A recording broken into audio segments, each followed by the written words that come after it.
have ever felt like you made the most real and raw post ever on your stories, on your Instagram post, and you think it will attract you more clients, but instead it makes you feel exposed and unheard? Then this episode is for you. Welcome to your Spiritual Business Coach podcast. I am your host, Ashu.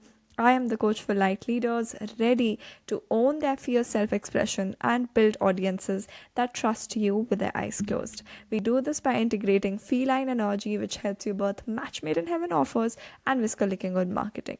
And in today's episode, I want to talk about something that was brought up in my private coaching call. We were talking about why sharing unprocessed emotions in your content can actually drive your potential clients away, far away from you instead of drawing them in. And I'm going to introduce you to the exact questions I need you to ask yourself that will help you understand the difference between content that builds the trust versus the content that will repel your audience. So let's start with this. You are thinking of posting a content piece. I'll give you loads of examples. You're thinking of posting a content piece. I want you to go through these three things. The first thing is processed versus unprocessed emotions in your content. Has the event happened just right now, right away? Let's say you're triggered that you worked a lot with this client and this client just posted a story about some other coach and how much they've helped them, but they didn't talk about you.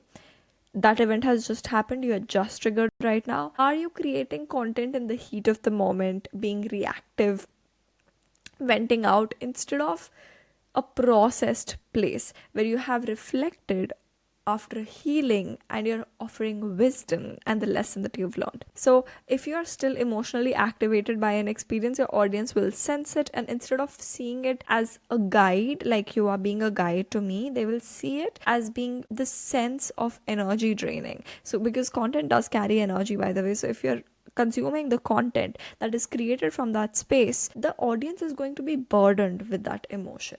Now there is the second section. Is it client focused or creator focused? If it is client focused, then it would actually deliver value. But if it is totally creator focused, and I know I have said on a lot of occasions, create content for yourself, but when I say that, I mean that create content for a version of yourself who needs it, because there are so many other people going through the same thing. Sometimes we get too much in our head. Now I'll give you an example. If you're creating content for just yourself, you might create something like, I feel so lost, this week has been awful, I don't know what I'm doing. That does not bring any value to anyone. Okay, plus that also is like a journal entry which is unprocessed. You use your journal for that. But a client focused content piece about the same topic, we're not saying don't share about that, about the same topic, once processed, would look like, I felt very lost the last week. And if you've also felt lost or doubted yourself, here is what helped me shift this mindset and move forward. That versus just trauma dumping in your content. The difference, one will invite your audience for the solution that they're looking for. The other just makes them feel like they need to come and console you. If you need people to come and console you on the internet, I am going to say book a therapy session with me so that we can establish your support network, so that you're seeking support in the right places. Social media is not the space to seek support as such. It is a space where you can be your vulnerable self, but it does not have to be a journal where you're trauma dumping, especially if you're a business, I'm going to say. Now, the third section that you want to look at is strategic vulnerability versus oversharing. Vulnerability is you're sharing a personal story with a purpose. How you overcame fear of selling, how you overcame a relationship that was toxic for you. Oversharing is giving too many details that makes your audience feel uncomfortable or unclear on how to relate to this. So you need your audience to feel empowered, right? When they walk away from the content piece, not feel like they need to hold space for you, because you are the coach there. You are going to hold space for this person. Now, how do you determine if you're ready to share an experience? I want you to ask yourself, have I emotionally processed this off, or whatever you've gone through this enough to offer a lesson? If you're still deep in the emotions, share it privately with a coach, with a journal, with a therapist, but just don't post it yet.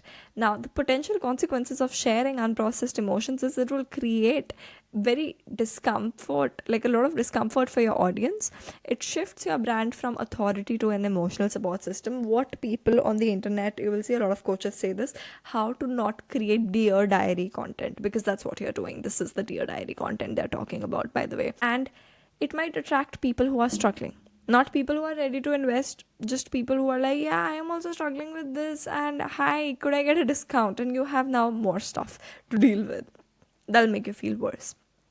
Instead, how about you use your personal stories strategically to support your message? For example, instead of saying, I struggle with X, you could go with, here is how I overcame X and what I can teach you from it. I'll give you a proper example of it, okay? I was broke and desperate for clients and felt like a failure. That messaging is going to attract more broke people, more desperate people, and then they want you to give them discounts. They want you to be there and respond to them, and they'll leave those question marks when you've not responded to them, and you're like, oh god, this is not my coaching time right now. What do I do? And you don't have those strong boundaries, and you end up replying to them, and you end up feeling drained, and you feel like, is coaching even for me? Is this business even for me? Am I going to ever be able to help people? Maybe I should quit and go back to a job. All because you are speaking from unprocessed space. You're creating content which should ideally be in your journal instead of your social media. If you shift that, instead of saying, I was broke, desperate for clients, and felt like a failure, if you shift it, you might create a content piece from a processed space like, when I had no clients, I realized I was making this one mistake. The moment I changed it, everything shifted. Let me show you how. Do you see how grounded that is? It's not coming from a space of lack, it's coming from a space of power. And inside Cosmic Sales Elixir, I cover exactly how to create this authentic content that connects emotionally without crossing into the territory of journaling and trauma dumping in your content pieces. If you are like, Ashu, I get what you're saying, but I don't know how to do it, that is why you want to come into my program, because I'll teach you exactly how to filter your content and how to decide what to share, what to keep private. This approach has helped so many of my clients. That's how I'm creating this podcast episode, because this conversation came up on a client call, and this genuinely will help you build that connection while maintaining professional boundaries. It's like a very thin line that sometimes people really struggle with. But I'm still going to give you more tips if you want to go through with it before you sign up for Cosmic Sales Elixir. Have a 24-hour rule for yourself. This really helps me as like an emotional authority, because I'm an emotional authority in human design. When I feel the urge to do something, it is so strong that I just have to do it right away. It's like I have to do it right now or I will lose it. I have to sit with that feeling instead of implementing anything, and I have to sleep over it. The next day, when I wake up, do I still feel like doing it? If yes, I will do the thing. If no, I will not do the thing. The 24-hour rule can also be implemented to posting. I feel like posting about it. I feel like making this comment. Is it really right now necessary? Maybe not. Hold. See tomorrow if this is something you want to create from that space of groundedness instead of being triggered. Also, something that you could ask yourself again and again is this about me or about my audience? Is this going to help my audience in any way? Am I making this about myself? These questions really help you to look through the content pieces. Now, another section of framework, I'm going to give you a slight teaser of Cosmic Sales Elixir, because there's a specific framework I share inside Cosmic Sales Elixir that really help you put all your personal content into tangible pieces that will actually bring you sales. But here is what I'll give you for now. When you're trying to format your content pieces, start in this three things. First, what was the challenge? What happened? Write it all down. Second, the shift. What shifted? What changed? And then third, the takeaway. How does it help your audience?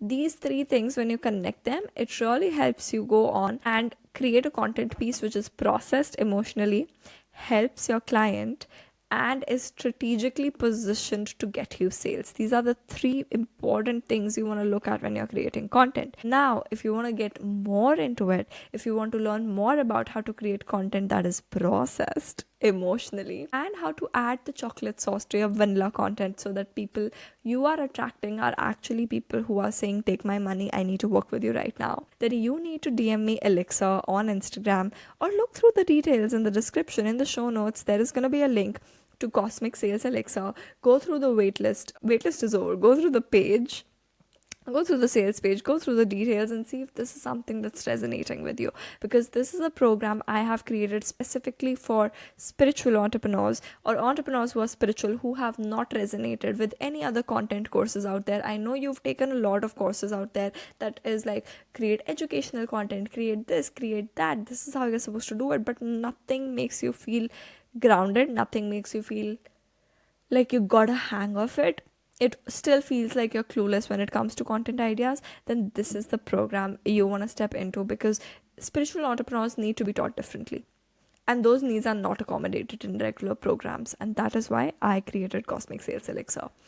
Thank you for tuning into this episode of Your Spiritual Business Coach. I am so grateful to you, and if you're feeling a little too generous, I would love for you to drop a review or rating on whatever platform you're listening this on. If you feel the nudge to tell me what you felt about this episode, what aha moments you had, or to inquire about how you can work with me, drop me a message on Instagram at Listening Stories Untold, and I will see you in the next episode.